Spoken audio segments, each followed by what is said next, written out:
नमस्कार।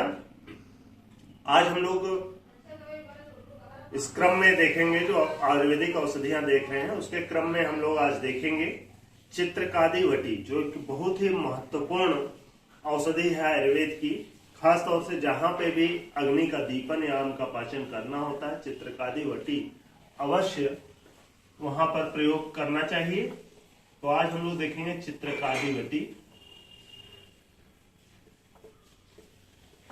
अगर आप इसके इंग्रेडिएंट्स के बारे में नहीं जानते रहेंगे तो कई बार ऐसी जगहों पर भी आप प्रिस्क्राइब कर देते हैं जहां ये प्रिस्क्रिप्शन करना उचित नहीं है।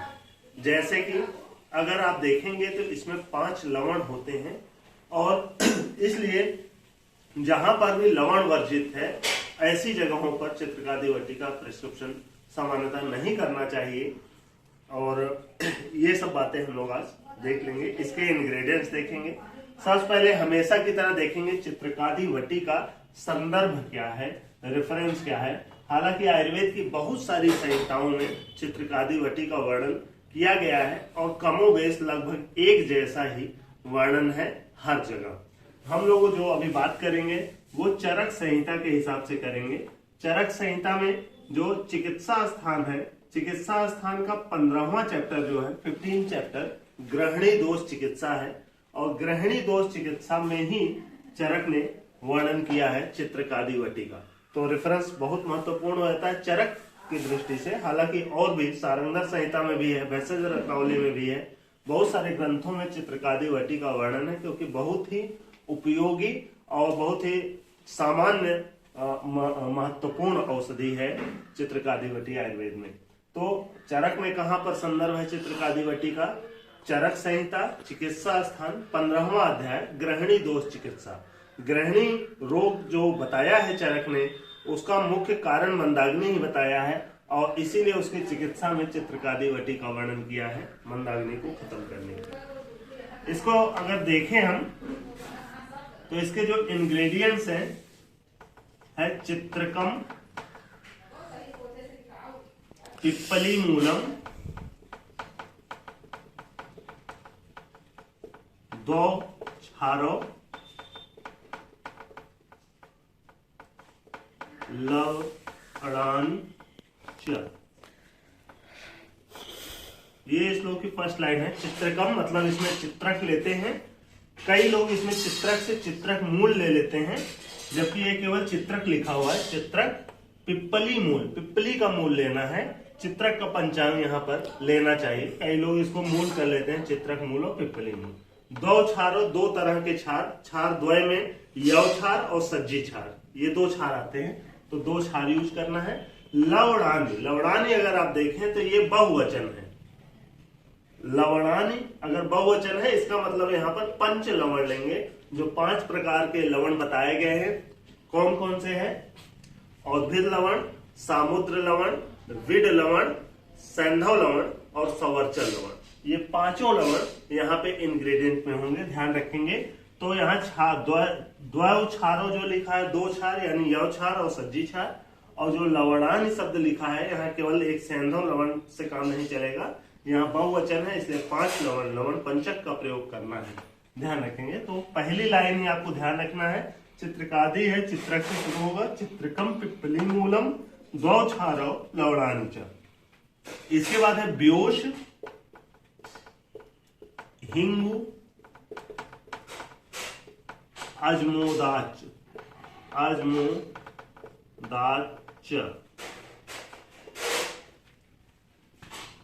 व्योस मतलब होता है त्रिकटु।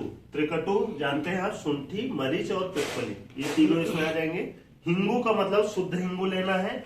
अजमोदाच और अजमोदा, अजमोदा का प्रयोग करना है। इसका चव्यम चैकत्र चूर्ण है, चव्यम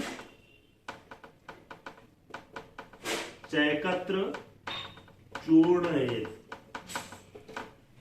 और चव्य, इतने इंग्रेडिएंट हैं। ये सारे इंग्रेडिएंट चित्रकादिवटी के हैं।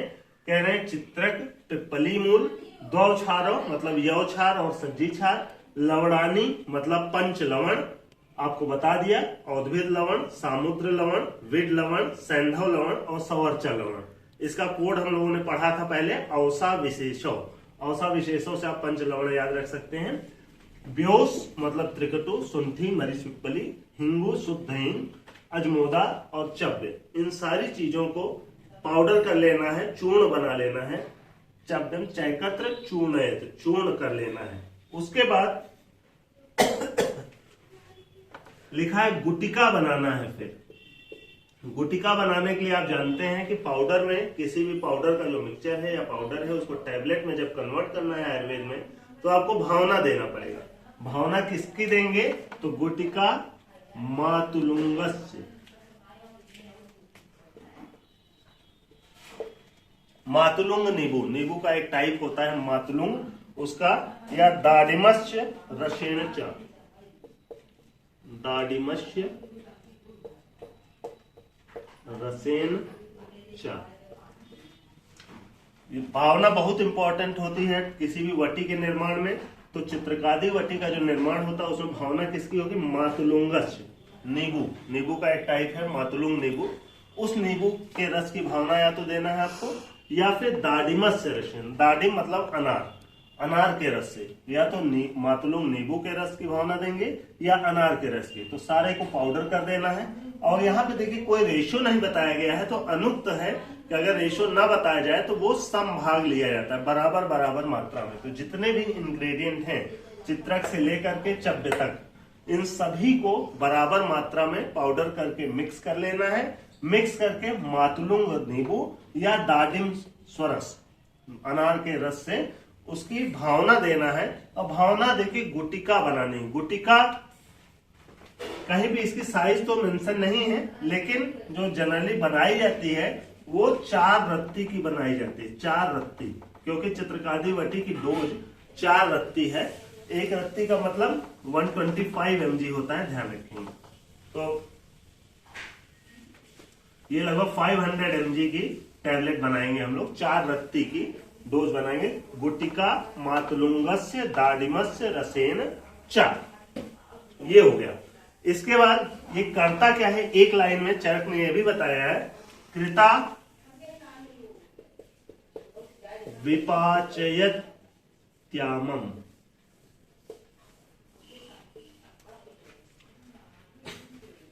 दीपयत आशु चानलम। करता क्या है चित्रकादि वटी का मेन फंक्शन जो चरक ने बताया है, कृता विपाचयत यामम, बहुत इंपॉर्टेंट है, आम का पाचन करती है। आम जानते हैं जो अनडाइजेस्टेड फूड है वो शरीर में जब अवशोषित होता है तो उसी को आम कहा जाता है। और आम का पाचन करना ये चित्रकादि वटी का एक फंक्शन है। दूसरा है दीपयति आशु च अनलम, अनल मतलब अग्नि होता है, आशु मतलब तेजी के साथ दीपन करता है। तो अग्नि का दीपन करता है, ये दूसरा काम है। तो जो चित्रकादि वटी का सबसे महत्वपूर्ण काम 2 चरक ने बताए हैं, एक है अग्नि का दीपन करना, दूसरा है आम का पाचन करना। तो जब भी आपको अग्नि का दीपन करने के लिए चित्रकादि वटी प्रिस्क्राइब करना है तो उसको भोजन से पूर्व प्रिस्क्राइब किया जाता है। भोजन से पहले अगर देंगे तो वो अग्नि का दीपन करेगा, और अगर भोजन के बाद चित्रकादि वटी देंगे तो आम का पाचन करेगा। तो ध्यान रखेंगे चित्रकादि वटी के इंग्रेडिएंट क्या है ये बता दिया आपको, भावना द्रव्य क्या है ये बता दिया, गुटिका बनाते हैं, गुटिका की साइज क्या होगी 4 रत्ती या 500 mg की, और 2 मेन फंक्शन जो इसके हैं, एक आम का पाचन जब आप इसको भोजन के बाद प्रिस्क्राइब करेंगे, और दूसरा अग्नि का दीपन जब आप इसको भोजन के पहले प्रिस्क्राइब करेंगे। चरक ने इसका वर्णन गृहिणी चिकित्सा में किया है, गृहिणी रोग में किया है। इसके अतिरिक्त जहां पर भी आपको आम का पाचन या अग्नि का दीपन करना हो उसमें चित्रकादि वटी का प्रयोग आपके प्रिस्क्रिप्शन में रह सकता है, इसका ध्यान रखेंगे। तो बहुत सिंपल सा एक श्लोक है, इसी को अगर याद कर लेंगे तो कभी भी चित्रकादि वटी के प्रश्न आप गलत नहीं करेंगे। चित्रकम पिप्पली मूलम दौ क्षारो लवणानि च ब्योस हिंगो अजमोदाच चव्यम चैकत्र चूर्णयेत गुटिका मातुलुंगस्य दाडिमस्य रसेन च कृता विपाचयति आमम दीपयति आसु च अनलम। इतना आपको ध्यान रखना है। चित्रकादि वटी से संबंधित अगर कोई भी प्रश्न हो तो आप कमेंट सेक्शन में पूछ सकते हैं, और किसी भी अन्य मेडिसिन के बारे में अगर जानकारी चाहिए तो तो आप अपने कमेंट में अपने क्वेरी लिख सकते हैं। अगले वीडियो में मिलेंगे किसी अलग मेडिसिन से साथ। तब तक के लिए नमस्कार, जय श्री राम।